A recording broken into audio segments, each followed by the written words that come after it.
עמוס, פרק ב'. כך אמר אדוני, על 3 פשעי מואב ועל 4 לא אבטל את עונשו, על כך ששרף את עצמות מלך אדום לסיד.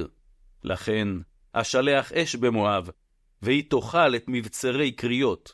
מואב תמות במהומה, בקריאת מלחמה ובקול שופר. אחרות מושל מקרבה, ואת כל שריה אהרוג איתו, אמר אדוני.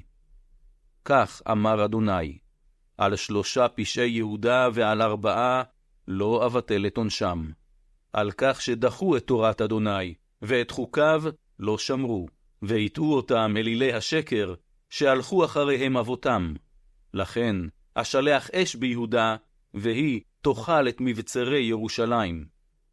כך אמר אדוני, על 3 פשעי ישראל ועל 4 לא אבטל את עונשם, על כך שמכרו את הצדיק עבור כסף, ואת האביון עבור נעליים.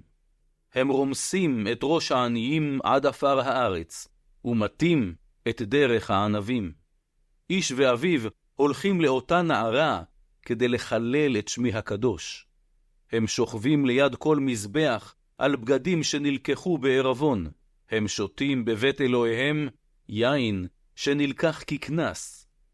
ואילו אני השמדתי את האמורים מפניהם, הוא שגובהו היה כגובה ארזים, וחסון היה כאלונים. השמדתי את פריו ממעל, ואת שורשיו מתחת. ואני העליתי אתכם מארץ מצרים, והובלתי אתכם במדבר 40 שנה, כדי שתרשו את ארץ האמורי. הקמתי מבניכם נביאים, ומבחוריכם נזירים. האם לא כך, בני ישראל? נאום אדוני.